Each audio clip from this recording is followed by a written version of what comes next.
In part 1 of this video, we went over how Tom DeLonge accumulated highly credible advisors who are working towards bringing about UFO disclosure. Because of their efforts, UFOs are being seriously addressed by the mainstream media and society. In this video, we are going to paint the picture of what these UFOs are according to Tom DeLonge. UFOs, according to Tom DeLonge, are very strange and disturbing, and if true, will challenge our perception of reality. I recommend watching part 1 of this video series to help establish Tom's credibility, as much of what he is saying will sound outlandish without the context of who he is surrounded by. To quickly recap some of the people who are surrounding Tom and who are part of this UFO disclosure, we have John Podesta, Chief of Staff to Bill Clinton and Obama's senior advisor; Robert F. Weiss, Executive Vice President and General Manager of Lockheed Martin Skunk Works; Major General Michael J. Carey, who is a Special Assistant to the Commander of Air Force Space Command at Peterson Air Force Base; Major General Neil McCaslin, who is the former head of the Foreign Technology Back Engineering Laboratory at Wright-Patterson Air Force Base; Chris Mellon, who is the former Deputy Assistant Secretary of Defense for Intelligence; Steve Justice, Program Director for Lockheed Martin Skunk Works; and Lou Elizondo, who ran the Pentagon program that investigated UFOs. In 2016 and 2017, Tom DeLonge gave interviews on multiple podcasts discussing what is behind these UFOs, and this is where I'm pulling most of the information for this video. These interviews are linked in the description, and I recommend that everyone listens to them for themselves. It is important to note that Tom gave these interviews after collecting his advisors and learning of their insights to the UFO phenomena. It is also important to note that after giving these interviews, which present many radical and disturbing ideas, none of the aforementioned men have made any attempt to distance themselves from Tom DeLonge. For this video, I took all the points of information Tom said regarding the UFO phenomena and placed them into a chronological timeline of events. At times, I will present information that I think corroborates Tom's claims. Tom has done more for advancing the subject of UFOs than just about anyone, so we should take the things he says regarding the UFO phenomena seriously. So, let's find out the following information according to Tom. What is behind these UFOs? How long have they been here? To what extent have they meddled in human affairs? And why are they here?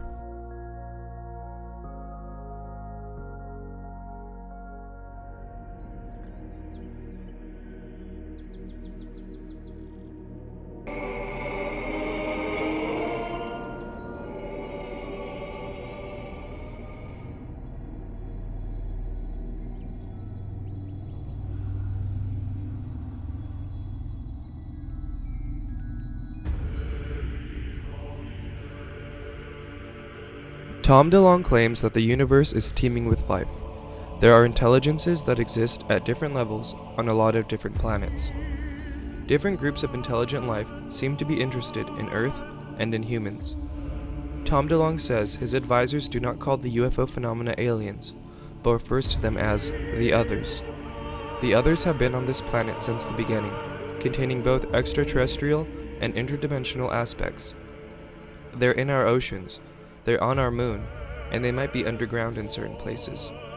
It is believed that they genetically modified primates on this planet to create humans, and perhaps we are their property. Tom's advisors say that these beings have sporadic contact with humanity, and for whatever reason, the others are interested in instigating wars between different groups of humans. The reasoning behind this is unknown, with some in the government believing that they feed off of the negative energy created through human suffering, and others believing that they simply instigate conflict for entertainment. The others are responsible for cycles of humanity, and there have been many cycles to rise and fall. Tom says that Atlantis was real, and that disappeared civilizations like Easter Island and the Inca Empire could be examples of what happens to cultures that do not conform to the control system created by the others. This knowledge of apocalyptic potential is what fueled the cover-up. Throughout history, different groups of the others have masked themselves as different beings and created separate religions throughout the world as a control system over humanity. Many of the world's religions are simply cargo cults. If humans are busy killing each other, they are not looking up. The Greek gods, the Roman gods, the Hindu pantheon, and even some of the entity encounters in the major Abrahamic religions did happen, but not in the way that humans at the time believed. Tom's advisors say that cattle mutilation and human abductions are a very real part of the phenomena, and that the animal and human sacrifice that is so prevalent in early cultures is man's hope of enticing their gods. Throughout history, the others would reveal themselves to different people who would create a new religion, and eventually that new religion would lead to war. Some examples from recent history of alleged entity encounters seeming to instigate conflict are the Taiping Rebellion and the Our Lady of Fatima apparitions. The Taiping Rebellion occurred in China in 1837, when peasant Hong Xiquan would claim to have visions with entities he described as angels and God. These entities told him he was the brother of Jesus Christ, and it was his duty to rid China of Confucianism and Buddhism and to institute Christianity. Hong Xiquan would eventually amass millions of followers and lead them into what would become the deadliest civil war in the history of our species. For over 14 years, this religion-fueled civil war would have a death toll of 30 million, more than the total death toll of the First World War. The Fatima apparitions are a series of entity encounters and mass UFO sightings that occurred in Portugal between May and October of 1917. It started when 3 shepherd children claimed to see a small entity whom they thought was the angel of peace and a beautiful lady. This lady told them to pray, and after each encounter, the children were all extremely dehydrated, a common theme seen in UFO abductions. On one of their last encounters with the lady, she told the children that World War I would end soon, but the Christian nations of the world would have to stop Russia, who had recently had a communist atheistic revolution. This last bit of information was an odd thing to say to children. The lady promised the children she would perform a miracle for all to see, and on October 13, 1917, an event occurred in front of 50,000 witnesses, which became known as the Miracle of the Sun. According to accounts, after a period of rain, the dark clouds broke and the sun appeared as a spinning disk in the sky. It was said to be significantly duller than normal and to cast multicolored lights across the landscape, the people, and the surrounding clouds. The sun was then reported to have careened towards the earth before zigzagging back to its normal position.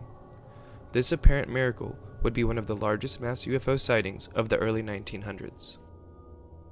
To directly quote Tom on the phenomena, the entire UFO phenomena is about multiple gods that fight amongst themselves and by design factionalize mankind into different religions to step back and let us fight each other because it has other things it wants to accomplish, and we don't notice them because we're too involved fighting each other.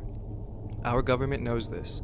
It knows that the others are instigating wars amongst mankind. There's a component related to human consciousness that we have a lot to learn about and understand. There are aspects of the phenomena that are connected to what we consider the occult, and a lot of this stuff will seem like magic to people. It's very complex and difficult to comprehend, and the government is still actively learning about it. But the fact is, there is a physical phenomena. There are biological bodies. There are crashes. Headline edition, July 8, 1947. The Army Air Forces has announced that a flying disc has been found and is now in the possession of the Army. According to Tom's advisors, during the 1940s and 1950s, there were multiple UFO crashes across the U.S. that completely changed everything. During the first crashes, the U.S. government didn't know what to do. They were abruptly hit with the reality of the extraterrestrial presence. Within 3 months of the Roswell crash, the Air Force was separated from the Army, the Department of Defense was created, the CIA was created, and these all served as mechanisms for the government to learn about UFOs. All of these UFO information gathering mechanisms were stovepiped, and only a small group of men knew the full scale of the UFO issue. Every time there was a breakthrough, every turn they took, they found something new that might be a lie, that might be deceptive, that might be a trick. Eventually, they learned that the crashes were intentionally enacted by the others as a way to give technology to adversary countries and thus instigate another war, to make better weapons to fight bigger wars. Through intelligence, it was learned that many of the world's powers had their own crashes as well. The Soviet Union and China are both said to have had crashes during the 1940s and 1950s. It was also said that Nazi Germany had crashes in the 1930s. Once it was clear to those in charge that the others were real and that they seemed to be interested in instigating wars, the cover-up and the game began. The US government began a multi-level game of secrecy regarding the UFO phenomena. The source of the cover-up did not come out of disdain towards citizens, but due to the sensitive nature of this subject. At all times, the US government was trying to keep what it knew hidden from potentially hostile countries, and also to hide their knowledge from the others. UFOs seem to be interested in and have been reported near nuclear weapons, which was one of the highest security priorities in the US. So the high secrecy regarding this subject was to keep as much information out of the hands of the others as possible. When the UFO crashes occurred, many facilities were built far underground to try and reverse engineer the technology from those crashes. Black budget funding regarding this research was sent to private businesses, which were used as a way to prevent congressional and executive oversight. The Cold War was an actual conflict between conflicting ideologies, but it also served as a perfect pretense for the US to build up its military capabilities without concerning the others. And at times, the Soviet Union and the US worked together on this issue, and the UFO issue is one of the main reasons the Cold War never got hot. During this time, there were many UFO sightings around the country, and the US began a disinformation campaign regarding the UFO phenomena. Operation Mockingbird was a CIA operation to infiltrate the media for propaganda purposes, and to turn the subject of UFOs into one that only crazy people were interested in. The CIA also infiltrated UFO groups to disseminate false information. This is corroborated by the fact that General Albert Cody Wedemeyer, who helped formulate the plans for the invasion of Normandy, and Roscoe H. Hillenkotter, who was the first director of the CIA, were both on the first board of directors for NICAP, America's first major civilian research organization created by Donald Keyhoe in the 1950s. During this time, the government was also running official studies of UFOs through Project Blue Book, with the aim of debunking the phenomena for the public. Chief investigator Dr. J. Allen Hynek will later say that he was told to provide prosaic explanations of swamp gas or weather balloons to witness cases that were clearly related to the UFO phenomena. The initial crashes that occurred were one of the most important moments regarding the UFO phenomena. Tom Delonge claims his advisors told him the second most important moment occurred in 1962 and was called Starfish Prime. During 1962, when the whole world was focused on the Cuban Missile Crisis, something else major was happening. Starfish Prime was one of many high-altitude nuclear weapons tests that were part of Operation Fishbowl. Tom's advisors tell him that during these tests, we brought down our first UFO, and we learned the effect EMPs could have on UFOs. This was a major turning point for how the government treated the UFO issue, and the knowledge that came from Starfish Prime is one of the major factors for the number of nukes we have and their positioning throughout the world. One of the next big moments in UFO history was the Apollo 11 moon landing. Tom says that the conspiracy theory that the moon landing was fake was created as a disinformation campaign by the intelligence agencies to cover up what really happened. If people are arguing about whether or not the moon landing was real, they are not asking what was found on the moon. Tom claims that during the first moon landing, UFOs were posted on a crater watching the Apollo crew. Stephen Greer claims that Neil Armstrong confirmed this to him as well, but refused to talk about it publicly out of fear that his family would be killed. Compare the body language and demeanor of the Apollo crew in the pre-flight and post-flight press conference. Torian of the Swedish Broadcasting. In the lighter way here, you're now taking the trip of all trips of mankind. Can I ask each one of you, which place would you like to go to for a vacation when you come back to Earth? Well, I think that the situation being what it is now, the place I would most like to go immediately is the Lunar Receiving Laboratory. If I'm able to go there, we will have succeeded.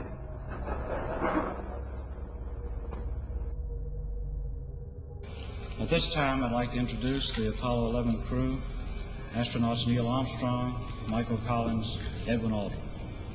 Neil?